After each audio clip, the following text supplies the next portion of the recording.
네, 여러분 안녕하세요. 대한민국 최고의 방송 스픽스에서 오전에 방송하는 우리 최경영의 정치분석 시간이 돌아왔습니다. 최경영 앵커는 지금 2주간 휴가 중이고요. 11월 4일 다음 주 월요일에 돌아오실 예정입니다. 최경영 앵커가 돌아올 때까지 그 자리 제가 잘 지키고 있다가 고이 돌려드릴 테니까요. 빨리 오시기 바라겠고요. 저는 노영희 변호사고요. 오늘 함께할 세 분 소개해드리겠습니다. 김종대 전 의원 그리고 김준일 시사평론가 김민아 시사평론가 세 분 모셨습니다. 어서 오십시오. 안녕하세요. 네, 지금 우리 댓글로 나란히 들어오는 건 너무 웃겨요. 오지라퍼님께서 말씀하시고. 보이나? 네, 그런가 봐요. 아까 보내줬어요. 풀샷으로. 네, 지니77님께서 이분들이 나와야 정치 분석이죠. 이렇게 말씀하셨는데, 사명감을 가지고 오늘도 열심히 해주시기 바랍니다. 우선, 김종대 의원님. 네. 지금 속보 들으셨잖아요? 예, 아니 저 밖에 있어서 못 들었어요. 아, 잘 못 들으셨구나. 네.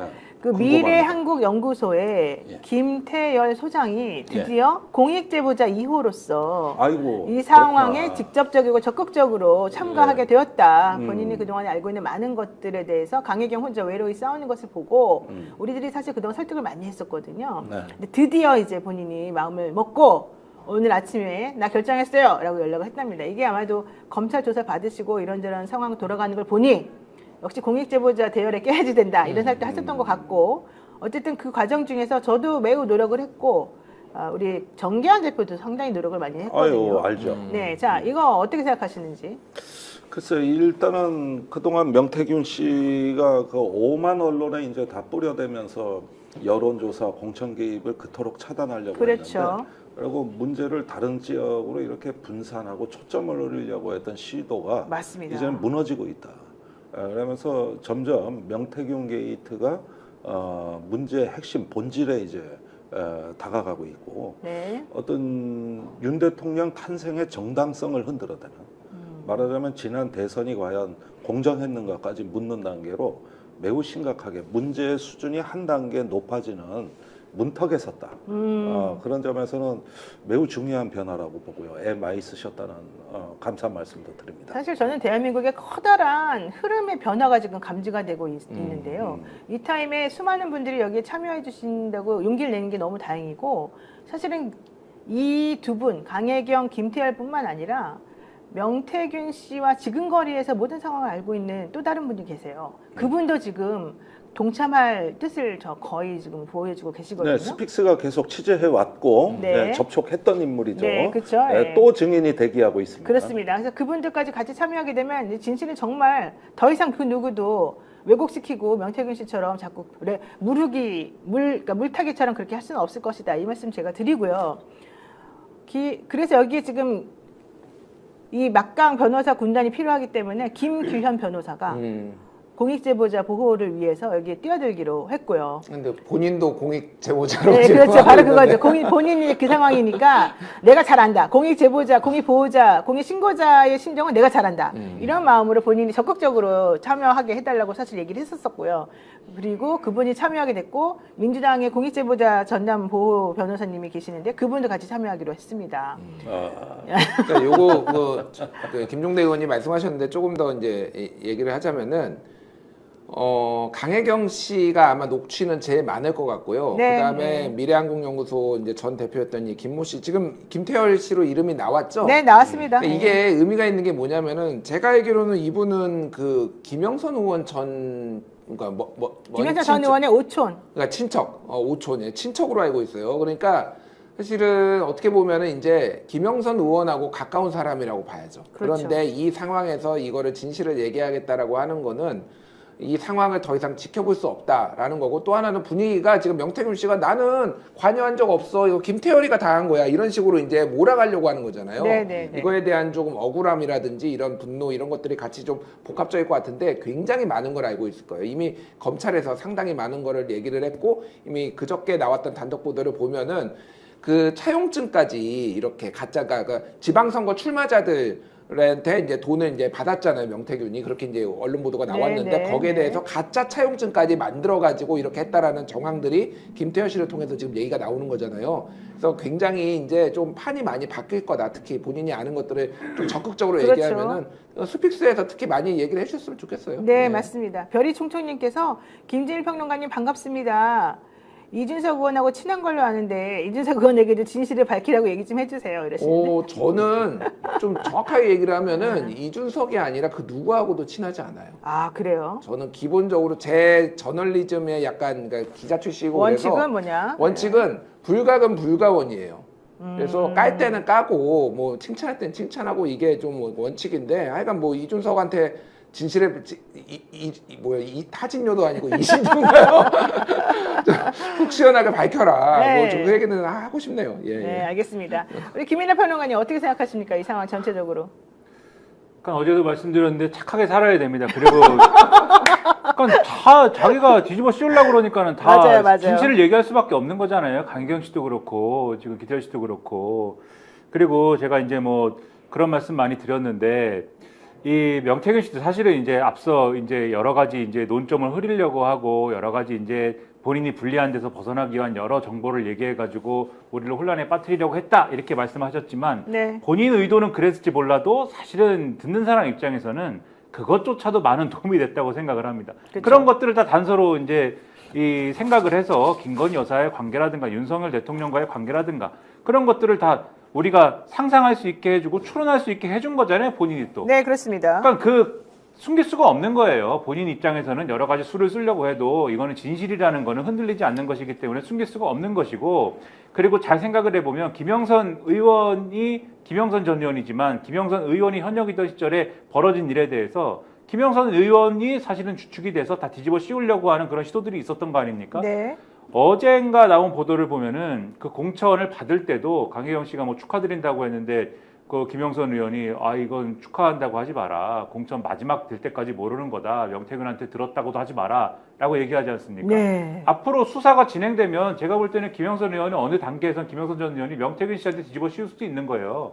그렇게 진행될 가능성이 농후하다고 계속 말씀드리지 않습니까? 자기네끼리 싸우는 건가요? 그럼 이제? 그러니까 제가 드리고 싶은 말씀은 네. 명태균 씨도 본인이 지금 항상 이분은 자기가 키플레이어고 자기가 게임을 주도하고 자기가 더 게임이다 이렇게 생각을 하시는데 네네네. 아닐 수 있다. 본인이 집어쓰고 지금 권력으로부터 버림받고 꼬리가 잘리고 본인의 어떤 세치혀로 본인의 언론 플레이로 그것을 벗어날 수 있다라고 생각하시면 안 되고 진실을 밝히는 게 본인이 나서서 진실을 밝히는 게 남는 장사고 그게 오히려 역사에 기여하는 바고 오히려 그게 본인을 보호하는 어떤 그런 수단이 될 수 있기 때문에 지금 뭐 계속 이런 식으로 뭐 해봐야 본인 손해고 뭐 명태균 씨도 공익 제보자의 대열에 합류를 하시기 바랍니다. 네. 예, 여기서 지금 의미의 중요한 한 가지를 조금 추가해야 되는 건 뭐냐면은 이렇게 밖에 공익 제보라고 언론에 공개를 하는 게 검찰이 장난치는 걸 막는데 매우 그렇죠. 중요한 그 역할을 한다는 점이에요. 최근에 이 명태균 씨 정치자금법 수사는 대검이 개입하기 시작했습니다. 그게 한 2, 3주부터. 그렇죠. 그러면서 이거는 감시자를 대검에서 창원지검으로 보낸 거예요. 그 두 명의 파견이 결국은 네. 감시자다. 대검과 부산지검에서. 네. 여기서 보내가지고 대검에서 이제 정밀하게 관찰을 하고 어느 순간에 수사의 방향이 제보자들한테 언제든 불리한 방향으로 뒤집힐 수 있는 상황인데 이런 검찰이 가장 의식하는 건 뭐냐면은 네. 제보자들이 국회 어디 증인으로 나가가지고 확 그냥 얘기를 해버린다거나 언론에 얘기를 해버린다. 이러면은 자기들이 뭘 조작하고 방향을 틀기가 정말 어렵습니다. 그렇죠. 그리고 그런 말 안 하길 바라고 꼭 이제 그 검찰 소환이 누적되다 보면 어느 순간에 나와요. 네. 이제 밖에 나가서는 그만 좀 떠들어.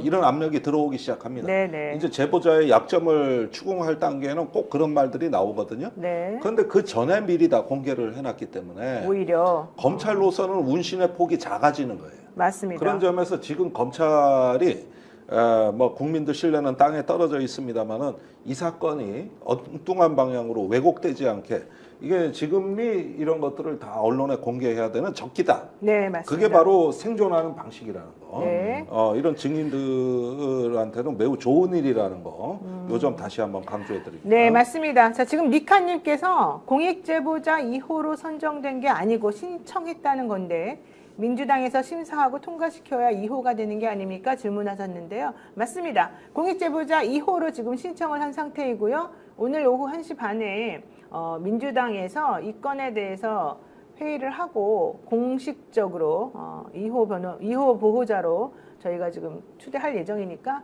근데 거의 다 됐다고 저는 생각을 하기 때문에 뭐 말은 확정적으로 안 하지만 어쨌든 지금 진행은 그렇게 되고 있다 이렇게 말씀을 드립니다. 정드르님께서 말씀하시는 것처럼 오늘 오후 1시 반에 민주당에서 결정하면 그 즉시 공익제보자 2호로 저희들이 도와드릴 수 있는 발판이 마련된다. 이 말씀을 제가 드리고요.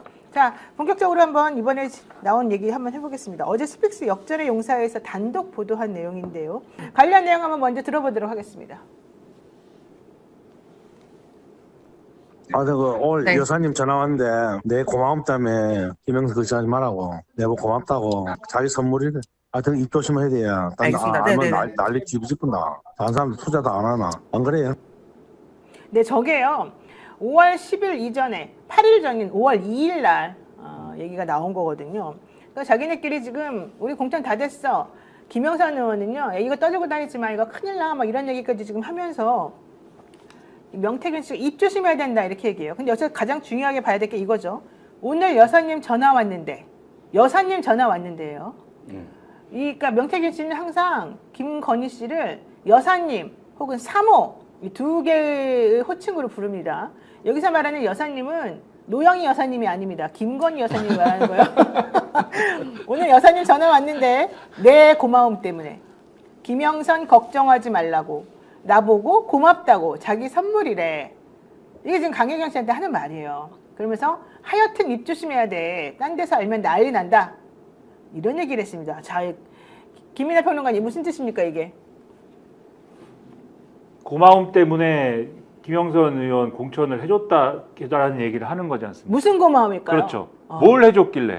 어떤 거에 대한 대가로? 그러니까. 시점이 2022년 5월 달인 거고 공천이 완료되는 그 선거에 나가는 건 2022년 6월 달 보고를 얘기하는 거 아닙니까? 그러면은 네네네. 해준 거는 2022년 5월 이전인 거고 2022년 5월 이전에는 대선을 치른 거 아닙니까? 대선 기간 동안에 우리가 계속해서 의심하고 있는 명태균 씨가 여론조사를 뭔가 해가지고 가령 국민의힘 경선 국면부터 시작을 해서 네. 홍준표를 이기고 여론조사 뭐 제가 제 식으로 표현하면 장난쳐가지고 네. 의심하고 있는데 제가 장난쳐가지고 홍준표를 이기고 또 본선에 올라가서 아주 적재적소에 여론조사를 활용한 여러 가지 전략을 구사할 수 있도록 해줌으로써 네. 그걸로 또 대선도 승리하고 뭐 예측과 조금 다를 수는 있었겠으나 어쨌든 대선도 승리하고 이러한 큰 공을 세웠기에 그리고 또 뭐 여러 가지 여사님의 마음에 드는 여러 가지 말씀을 해줌으로써 뭐 심리적 안정에 기여함으로써 뭐 이런 걸 해줬기에 그것에 대한 고마움으로 이러한 공천을 명태균 씨와 어쨌든 좋은 관계에 있는 그리고 명태균 씨가 활용하기에 좋은 김영선 의원을 공천을 해줬다. 이런 맥락으로 이해를 해야 명태균 씨의 이런 발언을 우리가 해석을 할 수가 있죠. 그래서 입 조심해라. 딴 데서 알면 난리 난다. 네. 그러면서 다른 사람들은 투자도 안 하나. 그 다른 사람들의 투자는 뭘 얘기하는 뭐예요, 거예요? 그거는? 다른 사람들은 자기한테 지금 공천 부탁하려고 돈도 내고 이러지 않습니까? 네. 근데 지금 김영선은 돈 냈습니까? 아, 이런 거를 지금 대놓고 얘기를 하지 않습니까? 이렇게 봐야 되는 거 아니냐. 네. 김종대 의원님 맞습니까? 우리 김민하 평론가 해석이? 예, 대체로 맞는데 여기서 이제 고마움이라는 거는 단순히 여론조사뿐만이 아니라 어떤 경선 기회, 그 다음에 그 여론조사 보고서가 어떤 그 윤석열 대선 캠프의 하나의 어떤 그 선거 기획을 하는 플랫폼 역할을 했다는 네. 거. 이런 점들까지 다 망라하는 거기 때문에 쉽게 말하면 명태균이 윤 대통령을 만들었다. 그래요? 예, 진짜로? 이런 어떤 의미로까지도 해석이 가능해 보여요. 그러면은 은인입니다. 그러네요. 정권 창출의 주역이자 새로운 어떤 권력을 창조하는 하나의 어떤 설계사는 명태균이었다. 저는 이런 정도의 의미 부여가 아닌가. 제가 좀 많이 나가는 것 같지만은 실상은 이 무렵만 하더라도 김 여사는 그 윤핵관을 혐오했어요.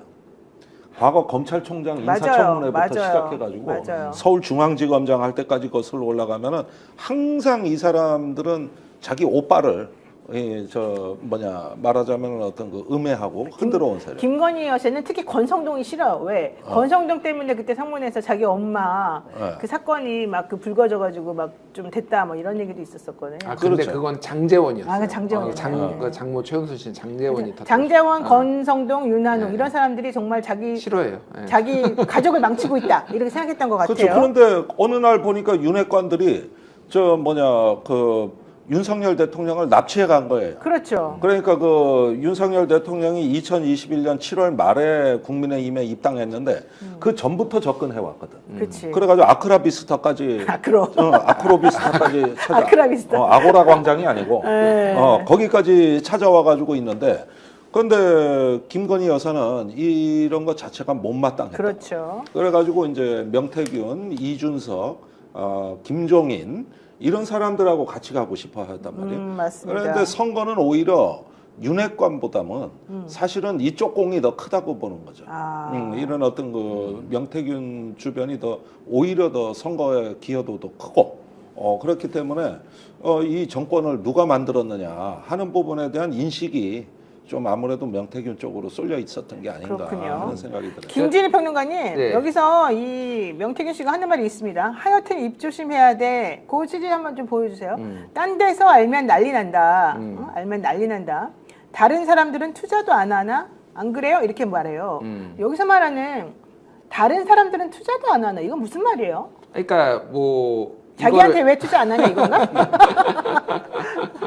그러니까 이거는 해석의 여지가 좀 있는데 우리가 얘기하는 뭐 주식 투자 이런 거는 아니겠죠. 그러니까 본인한테 투자를 했다라는 얘기인지, 그러니까 본인한테 투자를 안 했다는 얘기인지, 아니면은 김건희 여사와 윤석열 대통령한테 베팅을 안 했다는 얘기인지, 그거는 좀 모호해요, 사실은. 그 부분은 모호한데 어쨌든 그렇죠. 공을 인정받았다라는 네. 거를 이제 유추할 수가 있는 거고, 이게 그러니까 사실은 퍼즐이 이제 그 녹취록이 여러 개 있어서 좀 헷갈리는데, 이제 좀 퍼즐을 맞춰보면은 뉴스토마토가 최초에 보도했던 게 그때가 2022년 5월 9일에 나왔던 명태균하고 강혜경 씨 그 얘기가 뭐냐면은 네. 사모하고 전화해서 대통령 전화해서 대통령이 나는 김영선이라 했는데 이러대. 그래서 윤상현 끝났어. 요게 5월 9일이잖아요. 네. 그러니까 하루 전날이에요. 공천 확정되기 하루 전날인데 그거보다 앞서서 5월 2일에 이제 여기에는 여사라는 단어가 나온. 그때 5월 9일 그 녹취에는 이제 사모라는 단어가 나와서 그렇죠. 그거를 가지고 이게 김건희 여사가 아닐 수도 있다 뭐 이런 막 반론까지 막 있었는데 다시 한번 이거는 김건희 여사가 감사의 마음으로 했다라는 게 명확하게 5월 2일 날 일주일 앞서서 요 5월 9일 앞서 5월 2일 날 지금 강혜경, 명태균 두 사람의 녹취가 있었던 거고 어저께 네. 비슷한 시기에 보도가 된 게 김영선 아까 말씀하셨지만 김영선하고 강혜경하고 했던 게 네, 5월 맞습니다. 9일 날 하루 전날에 네. 이게 있었으니까 이거를 조각을 해보면은 김건희가 김영선을 공천을 줬다라는 거는 이 세 가지 뭐 몇 개 조합을 해보면은 부인할 수가 없는 거예요. 그렇죠. 이거는 부인할 수가 없는 상황까지 왔다 이렇게 보는 게 맞을 것 자, 같아요. 5월 9일날 김영선이 장황하게 너무 기쁜 나머지 기쁨을 감추지 못하고 입으로는 말하지 마 그래놓고 자기가 너무 행복해가지고 강혜경 씨한테 얘기하는 내용이 나와요. 자, 이거 들어보겠습니다. 그 선관위에서 김태열이를 부른다 그러거든? 그러면은, 뭐 때문에 부르는지는 모르겠는데, 지금 딴 거 지가 떠들고 그러니까 이게 이제 큰 정치, 그러니까 예를 들면은 나랑 상관이 안 되면은 여러 사람들이 뭐 사업상 이렇게 하는 거고 뭐 이런 소리 저런 소리 들으더라도 그게 무슨 문제가 되지 않아. 근데 나랑 연관되면 이게 무슨 공천을 주네 마네 이런 얘기가 조금 이제 상상을 할 수는 있는 거거든. 뭐가 됐든지 간에 나랑 상관이 없으면 모든 건 그냥 비즈니스 관계 문제가 되는 거고, 그다음에 명태균이가 떠드는 것도 명태균이도 아예 모른다고 그래야 돼. 근데 명태균이가 막 떠드는 거는 아예 모르고 하지도 않았고, 내 생각에 미래한국연구소에서 명태균이한테 뭐 단 한 푼도 돈 준 게 없는 게 서로 두 사람한테 안전하다고. 그지?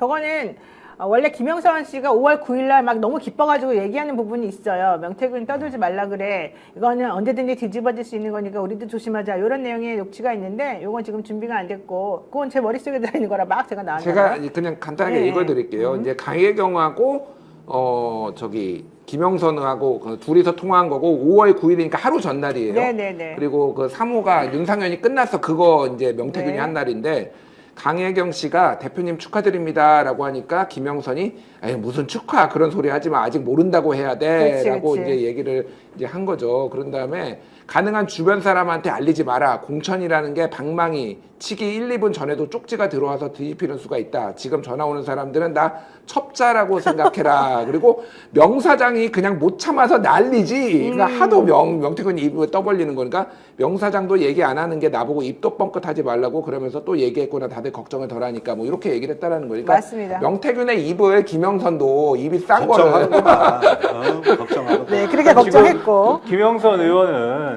저기서 벌써 자기가 공천을 받은 이유에 대해서 이 공천을 받은 이유가 들통날까봐 꼬리를 어떻게 자를까 벌써 받자마자 지금 생각을 하는 거잖아요. 지금 25일 날부터. 그러니까 이제 저에게는 5월 9일 저거. 사실은 아니 그러니까 아까 말한 건 그러니까 김준일 평론가가 말한 건 5월 9일이고 예. 김민아 평론가가 말한 건 아까 띵크 틀어준 그게 5월 23일, 5월 25일 건데 저게 무슨 맥락이냐 하면은 실제 그 정치자금법 위반 문제에 여러분 아시는 그 배모 씨와 이모 씨가 준 그 공천 헌금 때문에 문제가 생겨가지고 선거 보전 비용에서 돌려받잖아요. 네. 그 김영선의 선거 보전 비용이 의창구 선관위에서 나왔는데 그 돈에서 일부러 달라고 막 그 닥달하는 거 지난번에 스펙스에서 틀었는데 그것 때문에 문제가 생겼어요. 그래서 선관위에서 자체적으로 조사를 하다가 이 선거 보전 비용이 왜 절로 흘러가지? 이러면서 이거 되게 이상하다라고 생각해서 이거 검찰 수사를 의뢰한 거예요. 선관위가 자체적으로. 그래가지고 검찰에서 오라고 이제 그러는 거예요. 그거를 김태열을? 무마하기 위해서 2023년 5월 25일에 김영선 씨가 우리 강혜경 씨에게 이런저런 설명을 하면서 이제 단속을 하는 그런 과정이고요. 또 여기는 안 났지만 되게 자세한 내용이 배 씨와 이 씨를 만나가지고 이렇게 말하라고 전달해. 또 그 사람들한테 전화하지 마. 왜? 전화하면 녹음할 수 있으니까 직접 찾아가서 말해. 녹음을 여기서 하고 있는데 저쪽에 녹음할 거 걱정하면서 그런 말까지 이제 하거든요.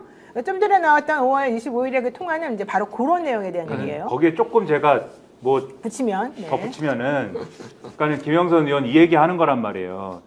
그러니까 이게 왜 이 배 씨, 이 씨는 왜 나한테 와서 돈을 달라고 하느냐 이 부분이 규명이 돼야 되는 거잖아요. 근데 그게 그렇죠. 아니고 명태균 이 나하고는 이 김영선이라는 거하고는 상관이 없고 명태균이라는 사람이 사기를 쳐가지고 공천 받아다 준다고 하고 사기를 쳐가지고 사기를 쳤든 뭘 했든 간에 자기들끼리 뭘 구워 먹었든 삶아 먹었든지 간에 모든 일은 명태균 미래한국연구소 배 씨, 이 씨가 알아서 한 것이고 나하고는 상관이 없어. 요렇게 정리해야 된다. 이 얘기를 하는 건데 맞습니다. 이거를 왜 얘기를 해야만 하느냐. 김영선 의원이 공천을 받을 만한 이유가 없는데 받았기 때문에 이제 여기서 벌어지는 일이거든요. 그 받은 이유에 대해서 배 씨, 이 씨, 명태균 씨가 다 그 받은 이유를 알기 때문에 생기는 일이거든요. 그리고 명태균 씨 아까 하여튼 입 조심해야 돼. 딴 데서 알면 난리 난다. 다른 사람들은 투자도 안 하나? 안 그래요? 라고 하는 네. 얘기도 그 맥락인 건데 그러니까 다시 한번 말씀드리면 딴 데서 알면 난리 난다. 이 딴 데가 제가 생각할 때는 그 딴 데가 배 씨, 이 씨 이런 사람들 같아요. 제 생각에는. 그리고 다른 사람들은 투자도 안 하나? 라는 게 이게 그 서울말이 아니고 제가 볼 땐 사투리 같아요. 다른 사람들은 투자도 하지 않느냐? 사투리잖아요. 근데 이 투자한 사람들이 누구냐면 배 씨, 이 씨 같은 사람들이에요. 그래서 무슨 얘기냐면 지금 여사님이 명태균 씨의 공을 사서 김영선 의원을 공천을 해준 거지 않습니까? 김영선 의원이 공을 세운 게 아니잖아요. 명태균 씨가 공을 세운 거잖아요. 네. 그러니까 김영선 의원은 공천을 받을 이유가 없어요. 여기서는 원래는. 그렇죠. 근데 김영선 의원이 공천을 받아왔어요. 그러면 김영선 의원은 지금 공짜로 받은 거잖아요. 이 질서에서는. 네. 근데 다른 사람들은 돈을 냈지 않습니까? 돈을 내고도 공천을 못 받고 막 이러지 않습니까? 그러니까 남들이 알면 안 되는 거죠, 이거는. 네. 이 얘기를 하는 거거든요. 그런 조각조각 퍼즐을 맞추면은 결국 김영선 의원이 특별하게 공천을 받을 수밖에 없는 이유. 돈을 내도 안 되고 뭐 아크로비스타에 데려가도 안 되고 뭘 해도 김종인 비대위원장을 만나도 안 되고 공천이 안 되는데 여사님이 해주면 된다. 여사님이 마음을 먹으면 된다. 그게 김영선이다. 이게 여기 나오는 거죠. 야, 한번 그 이어서 연결해서 또 무슨 얘기 나오나 한번 들어볼게요. 그러니까 명태균이에 대해서는 우리는 들은 바가 없고 명태균이한테서 들은 얘기는 다 잊어먹는 게 우리한테 안전해. 명태균이하고는 뭐 옛날에 여론조사하고 이제 혜경 씨하고 관계가 있기 때문에 가끔 놀러 온 걸로 하는 게 우리한테 안전하다고 사실. 그래서 내가 돈을 주긴 주는데 그 돈을 어떻게 처리할 건지 법무부장이랑. 그러니까 이제 이런 게 있어. 선거법에 관계된 거는 공소시효가 다 지나서 문제가 안 돼. 근데 이제 이게 정치자금법이라든지 무슨 그리고 이제 명본부장이나 김태열이는 윤석열 대통령 뭐 선거 도왔다 이러면 도움이 될 것 같지만 문제가 되면 그런 거는 검찰이나 딴 데서 다 꼬리 잘라갖고 아무 문제도 안 돼. 그리고는 오히려 그게 공천 사기 한 거에 자백이 되거나 무슨 근거가 될 가능성이 있어. 내가 왜 뭐 중요 인사들이랑 무슨 내가 왜 모르고 왜 말을 안 하고 무슨 행위를 안 하겠어. 일절 내가 얘기 안 하잖아.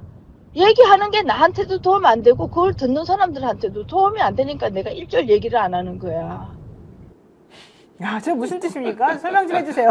그러니까 너무 적나라해가지고 사실 민망하다 좀. 그러니까 이게 배경 우리 시청자분들이 잘 아시겠지만은 배경 설명 좀 드리자면은 명태균이 이제 사실상 미래한국 연구소를 운영을 하면서 그 윤석열 뭐 면밀 조사를 포함해서 81차례 이제 윤석열 후보 측을 위해서 사실상 대선 이제 여론조사를 했는데 막판에 특히 이제 돈이 없었잖아요. 네. 그래가지고 배 씨나 이 씨 같은 사람들한테 돈을 공천 주겠다고 해가지고 지금 돈을 받은 거잖아요. 그러니까 그래서 이 지금의 명태균이나 배 씨나 이 씨나 이거는 생각은 뭐냐면은 어쨌든 이 공을 세워가지고 김영선이 그러니까 공천이 됐으니 김영선이 이 돈을 갚아야 된다라고 명태균은 생각을 하고 있는 건데 아까 뭐 우리 김민하 평론가 얘기했지만은 김영선은 펄쩍 뛰는 거죠. 그게 나랑 뭔 상관이야라고 하니까 내가 그래 뭐 달라고 하니까 돈은 주기는 주겠는데 회계 처리를 지금 이런 식으로 하면 안 된다. 이거 큰일 난다. 근데 펄쩍 뛰지는 않아요. 제가 들어본 다른 거에 보면은 당연히 자기가 줘야 된다고 생각해. 그러니까 본인도 아는 거지. 이제 양심이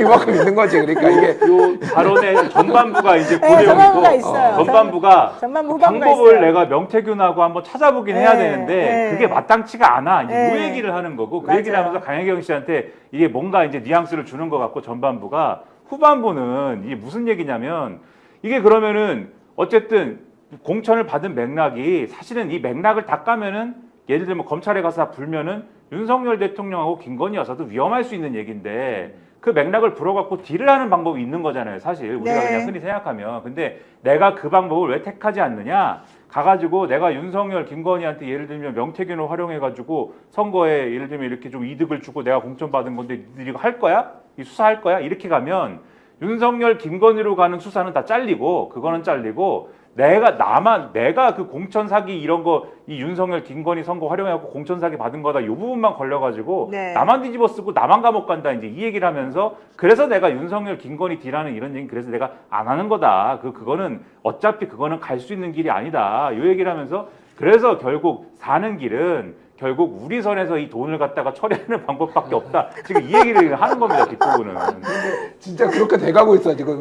검찰에서 윤석열, 김건희를 꼬리 자르고 그러니까. 명태균, 김영선만 지금 처벌하려고 지금 그쪽으로 가고 있어 지금. 의원님 어때요? 저 예. 법을 잘 알고 검찰이 우리를 지켜줄 거라는 믿음이 있고 우리는 명태균 모른다고 잡아떼기만 하면 되고 네. 이런 얘기를 다 하는 거잖아요. 지금. 그렇죠, 그렇죠. 아 정치를 저렇게 하셨구나. 내가 이제 익히 짐작을 했지만은 이 저 보수 정당에서 의원들이 지역 정치를 저렇게 하는구나.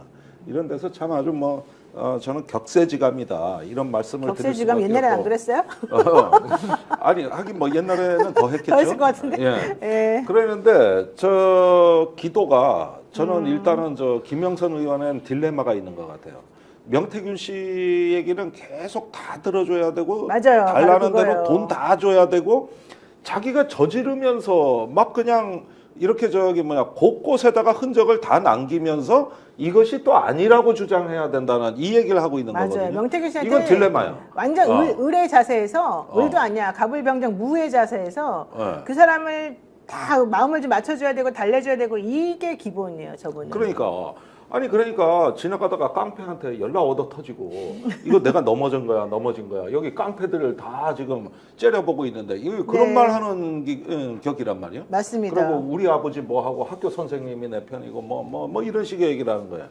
그러니까 네. 명태균한테 네. 수없이 가스라이팅 당하고 돈 뜯기고 뭐 할 거 다 하면서도 또 그것이 아니어야 된다는 얘기를 하는 거니까 네. 참 저 처지도 내가 봤을 때는 궁박해요. 뭐 그렇게 지역에 가서 보궐선거로 국회의원 한 번 되는 게 뭐가 그렇게 중요하다고 저 지경까지 됐냐 이런 거야 그러니까 내가. 맞습니다. 안 하고 말지. 일선밖에 안 한 우리 김종대 의원님의 말을 과연 우리 5선의 김영선 의원이 받아들일지는 잘 모르겠습니다. 아마 국회의원이 아니라 먼 미래 어느 순간인가 국회 부의장까지 꿈이 아니, 국회 있었을 부의장은 거야. 원래 나가려고 아, 했었는데 안 됐고요. 그러니까 네. 이것만 내가 참고 원했어요. 견디면 네, 원했어요. 아마 국회의원 이상을 받으니까 그리고 저러지.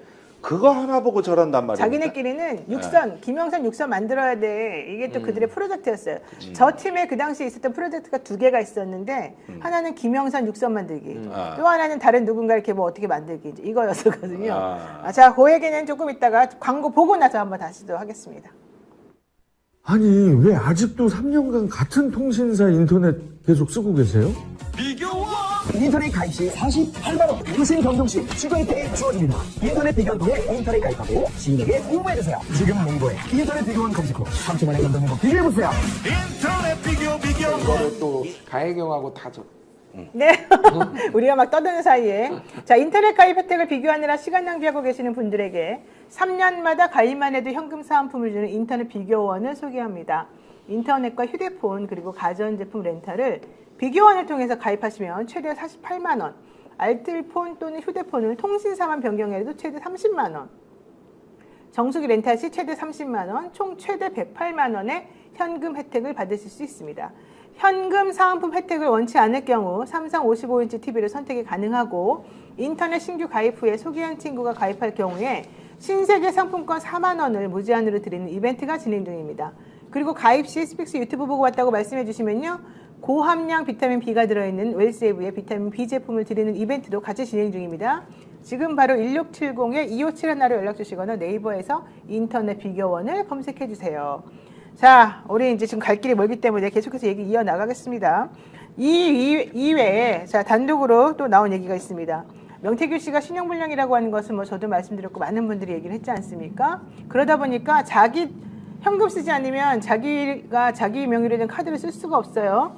그래서 강혜경 씨 카드, 또 김태열 씨 카드 이런 개인 카드를 가져다가 막 썼다.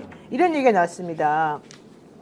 명태균 씨가 미래학원 연구소와 관계가 없다고 주장하고 있는데 어떻게 김태열 소장의 개인 카드와 강혜경 씨의 카드를 사용했는지 이게 말이 됐나요? 그게 말이 됩니까? 그러니까 거의 뭐 저기 명태균 씨는 사실상 파산 상태잖아요. 네네네. 신용불량이 회복이 안 된 상태거든요. 이런 경우에서 이제 그 애시당초 미래한국연구소를 왜 만들었는가가 여기서 설명이 되는 거예요. 그렇죠. 일종의 어떤 돈도 세탁하고 그다음에 본인의 비용도 조달하고 그러면서 돈을 돌려막는 일종의 하나의 플랫폼을 하나 가짜로 만든 거예요, 이게. 아, 플랫폼을 만든 겁니까, 저게? 그렇죠. 그렇게 하고 남의 카드와 통장으로 일단 경비를 조달했고 그렇죠. 그건 조달은 어디서 하고 이런 것들이 다 있었다는 거죠. 그러니까 왜 이분이 신용불량 상태까지 갔는가 이런 거는 제가 보니까 여러 가지 여론조사라든가 정치 활동을 하고 이러는데 선지출이 많았던 것 같고 맞죠. 또 하던 사업 뭐 앨범 사업도 그게 제대로 안 된 것 같아요. 그 전화번호부 사업을 냈는데 전화번호부 했었죠. 사업도 예, 그렇고 앨범 사업도 제대로 안 됐다 그래요. 그러니까 한때는 잘 나가는 사업가로 언론에 보도됐던데 그게 아니었던 거죠. 그러니까 결국은 정치 개입할 수 있는 다른 플랫폼이 필요했죠. 네. 본인이 저기 직접 대표로 해서 여론조사 업체를 운영하면 되는데 그렇죠. 안 되는 건 신용불량자고 네. 이렇게 전부 다 해가지고 또 하나의 가짜 인생이 있었던 거란 말이에요. 자, 강혜경 씨는 명태균 씨는 신용불량자 상태였기 때문에 본인과 김 소장의 카드를 대신 사용했다 이렇게 말을 하고 있고요. 명 씨가 서울 올라가는 비행기표 끊을 때 차를 가지고 갈 때는 주유비에 경비 쓰는 것까지 모두 내가 입금을 다 해주었다. 내 통장도 썼다가 소장님 통장도 썼다가 그랬다. 그러니까 이게 무슨 얘기냐면 강혜경 씨가 강혜경 씨 통장에다 돈을 넣어. 근데 그 현금카드를 이렇게 돈 꺼내는 현금카드는 명태균이 갖고 있는 거예요. 그러니까 명태균이 그 돈 다 꺼내가지고 자기가 경비를 쓰는 거예요. 그러면은 계좌와 이런 거래 내역을 살펴보게 되면 강혜경이가 자기 돈으로 미래연구소 돈으로 강혜경 통장에 입금하고 쓴 게 나오잖아요. 이런 거 가지고 이제 사기 횡령 이런 걸 지금 걸고 있단 말이죠. 그러니까 얼마나 억울하겠냐. 어쨌든 중요한 거 강혜경 씨는 명 씨를 당시 미래연구연구소 직원으로 등록시킬 수도 없었다라고 얘기를 했고요. 등록 자체도 못할 뿐 아니라 등록이 되면 월급이 얼마라고 신고를 해야 되는 상황이기 때문에 그러면 바로 월급에 압류가 들어올 수도 있어서 그런 거를 할 수가 없었었다. 그리고 명 씨가 본인 이름으로 거래를 못하니까 자기와 김 소장을 시켜가지고 돈을 수금해오라고 시켰다는 거예요. 여기서 말하는 돈을 수금해온다는 게 바로 여론조사 관련해가지고 사무에 필요한 자금. 그게 바로 뭔지 아시죠, 여러분? 독립자금 내지는 독립군자금 내지는 그 예비 후보들로부터 받았다는 그 자금 이런 것들을 받아와 이렇게 해서 갖고 왔다는 얘기인데요. 자, 이런 돈들을 뭐 했었냐? 대통령의 여론조사 81회 하는데 사용하기도 하고 또 일부는 개인 지출 비용으로 썼다는 건데 이 표를 한번 볼까요? 보전 비용으로 명에게 들어가는 이 지급한 건이 있는데요. 벽산 아파트 계약 해지 손익배상금이라고 해갖고 자기 개인적인 것도 이 돈에서 쓰고 금목걸이를 130만 원을 주고서 구입을 했는데 그것도 역시 자기가 이 돈에서 또 쓰고 이 이외에 법인 카드, 법인 명의로 만든 핸드폰 이런 것들도 자기 가족들이 쓰고 또 자기가 지불하던 이자도 법인 통장에서 나오는 돈으로 쓰고 이랬다는 겁니다. 야, 이거 어떻게 봐야 돼요, 이런 상황을. 그랬더니 명태균 씨는 부인하고 있습니다. 이와 같은 의혹을 강하게 부인하면서 내가 무슨 강혜경과 김 소장 카드를 쓰냐, 미래연구소가 내 거냐, 걔들 돈 준 적이 있냐, 내가 어떻게 사는지 아냐, 우리 애들 가서 봐라, 몇 달째 전기세가 밀렸다, 무일푼으로 그 돈 한 푼 안 받고 다 도와줬다, 이제 이래요. 자, 그럼 여기서 드는 의문, 왜 이 사람은 그러면 무일푼으로 돈도 없고 애들도 그렇게 힘들게 사는데 이런 행동을 하나요? 기부천사인가요? 그러니까 이거 조금 이제 앞단에 예전에 네. 세계일보 보도하고 몇 개를 이제 종합해서 그렇죠. 말씀을 드리면은 먼저 여기에서 강혜경 씨도 있고 그 김태열 공익제보자로 또 신고한 김태열 씨 있잖아요. 네. 김태열 씨가 아까 전에 말씀드렸듯이 김영선 의원의 오촌이기도 한데 그 법무법인 김영선 의원이 세웠던 법무법인 한사랑의 법무실장도 했고요. 김영선 김태열 의원의 씨가? 예, 네. 김태열 씨가 보좌관도 했고 그리고 그 명태균이 예전에 미래한국연구소 만들기 전에 시사경남이라는 언론사를 했다가 이것도 빚이 많아가지고 폐업했어요. 네, 거기 네, 네. 시사경남의 보도국장이에요. 그러니까 김태열 씨하고 명태균 씨하고 김영선 의원은 다 엮여 있는 사람들이에요. 네. 그러니까 같이 운명 공동체처럼 하니까 김태열 씨도 이렇게 돈을 그 당시에 이제 내줄 수밖에 없는 건데 2011년에 명태균이 사업을 하다가 부도를 맞아가지고 국세 3억 8,500만 원을 체납을 해요. 이때부터 이제 돈을 자기 명의로 사업을 할 수가 없었던 거예요. 그러니까 이때부터 이미 이때만 이 뭐 카드를 썼는지 모르겠고 그 이전부터 카드를 썼을 이제 가능성이 높은 거고 같이 운명 공동체처럼 간 거고 예전에 이제 체어맨이 있었어요. 네, 명태균이 체어맨 타고 있었어요. 다니는 체어맨이 있었는데 이거가 본인 명의로 있으면 안 되니까 명태균의 장인 명의로 돌려요. 장모인가? 장인인가 장모인가가 이쪽으로 돌렸다가 이거를 다시 이쪽에서 이제 계속 또 비용이 나오니까 이거를 미래항공연구소로 돌렸다가 이거를 김영선 의원실로 돌립니다. 맞아요, 이 체어맨이 맞아요. 이렇게 돌아다녀요. 그러니까 이거에 대해서 책임 소재를 이제 물을 수가 있으니까 나중에 문제가 생길 수 있으니까 막 돌아다니는 이런 정황들이 있는 거. 이게 앞단에 이제 보도가 됐던 거고 여기에서 개인 카드까지 이제 썼다라고 하는 거고 그렇죠. 이거는 이들이 이제 같이 운명 공동체처럼 엮여 있었다는 거고 중요한 거는 어쨌든 그 돈을 받아가지고 다 어디다 썼냐. 일부는 본인 명태균의 생활비로 쓴 거고 그 공천 헌금 이게 공천 받겠다라고 돈 준 사람들이 일부는 말씀하셨다시피 윤석열 여론조사에 상당수가 들어갔다 이런 정황들이 지금 이제 계속 나오는 거죠. 그래서. 네. 게다가 뉴스타파가 확인을 했는데 뉴스타파만 확인한 게 아닌데 명태균 씨가 조사 전화 자체를 걸지를 않고 가짜 응답 완료 샘플을 무더기를 만들어내서 경선 때 홍준표 시장과 윤석열 대통령 경선 때 오히려 홍준표 후보보다 윤석열 후보가 더 높게 나오도록 여론조사를 조작했다 이런 얘기를 하거든요. 이 얘기는 김민하 평론가님 어떻게 한다는 겁니까? 그러니까 여론조사라는 게 전화를 걸지 않습니까? 네. 전화를 걸어가지고 몇 명이 응답했느냐. 혹은 RDD로 이렇게 자동으로 걸게 하고. 예. 그렇죠. 계속 전화를 걸어가지고 응답이 완료될 때까지 이제 계속 해가지고 예를 들면은 500 샘플이다 하면은 500명이 다 전화를 안 끊고 이 응답이 완료될 때까지 해야 되는데 그렇죠. 이게 이제 이때 했던 이 당시에 이 미래한국연구소가 해가지고 했던 여론조사가 1,500 샘플이었다라는 거예요. 근데 아, 실제 로 데이터를 확인을 해보니까 네. 1,500 샘플이 아니고 516개 샘플만 응답 완료가 돼 있더라. 그러니까 3분의 1만. 그렇죠. 근데 실제 여론조사 결과는 1,500개를 했다고 돼 있다. 그럼 어. 나머지는 그러면 어떻게 한 거냐? 네. 나머지는 그냥 실제 통화는 500개, 516개 하고 나머지는 그냥 이 516개에다가 그걸 근거로 그냥 뻥튀기 한 거다.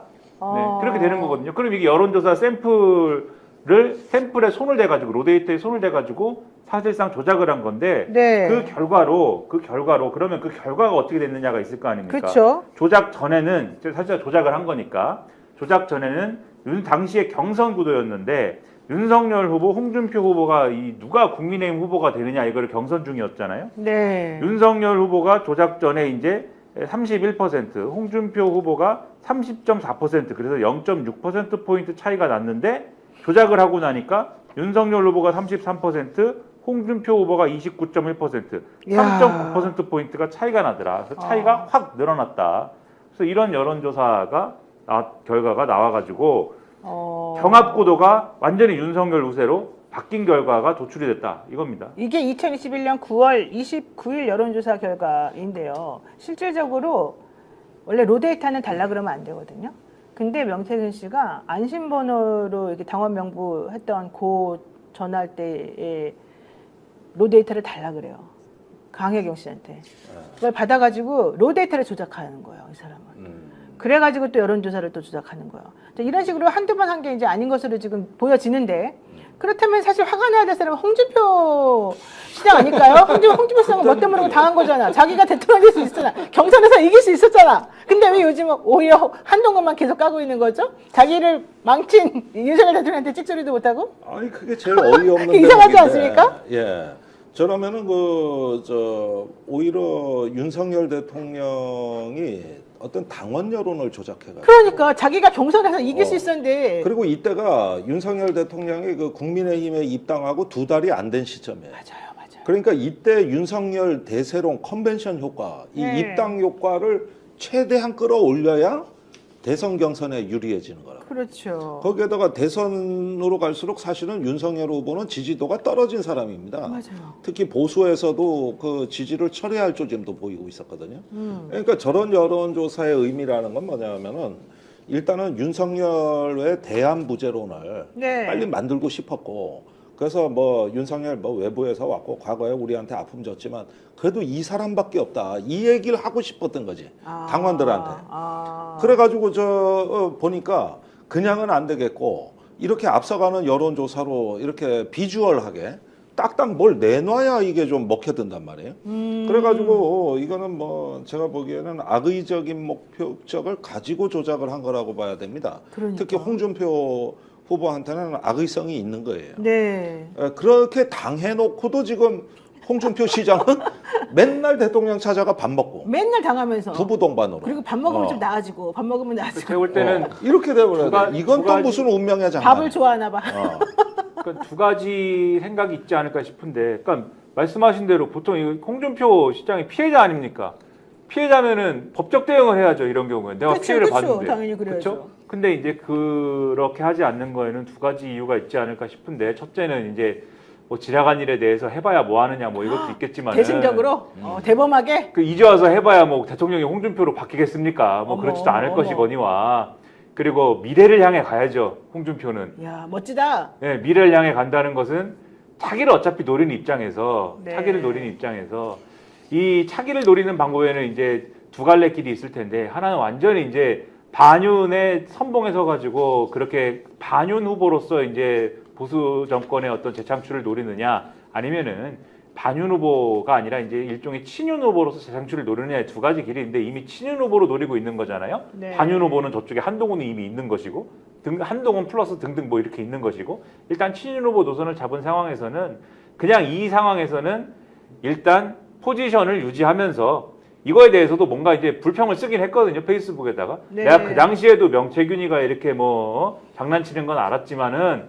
이게 당원 여론에도 그렇게까지 영향을 미칠 줄까지는 몰랐고, 하지만 뭐 그거에 대해서 뭐 이제 와서 얘기해서 뭐 하느냐 뭐 이렇게 얘기를 하면서 법적 대응 안 한다 뭐 이렇게 쓰긴 했는데, 그러니까 친윤 후보로 나는 이 정권 재창출하는 미래를 향해서 나는 한 번 더 차기를 노려보는 쪽으로 계속 간다. 이 스탠스를 유지하는 게 첫 번째인 것 같고, 두 번째는 이제 여기에 대해서 진지하게 문제를 삼기 시작하면은 홍준표, 명태균 관계를 그러면 다시 얘기를 해야 되지 않습니까? 그거를 파헤쳐야 되잖아요. 그러면. 네네. 그러면 홍준표 그 이전에 나왔던 얘기 뭐 있습니까? 그러면 홍준표 캠프에서도 사실은 이제 이 여론조사 관련해 가지고 뭐 수주한 게 있다 이 얘기가 있었잖아요. 그럼 그 얘기도 같이 해야 되지 않습니까? 네. 그러면 본인 입장에서는 뭐 손해 보는 거 뭐 이 손해 보는 게 분명히 또 생기고, 사실 할 말이 뭐 그렇게 많지 않을 수도 있는 거거든요. 그 얘기 다시 하게 되면 과거에 무슨 인연이었는지까지도 다 얘기해야 되고, 그러느니 아까도 말씀드렸다시피 이제 와서 본인이 이거 법적으로 문제 삼아서 대통령이 될 것도 아닌 이상 뭐 묻고 가자. 뭐 이 두 가지 이유가 아닐까 추측이 됩니다.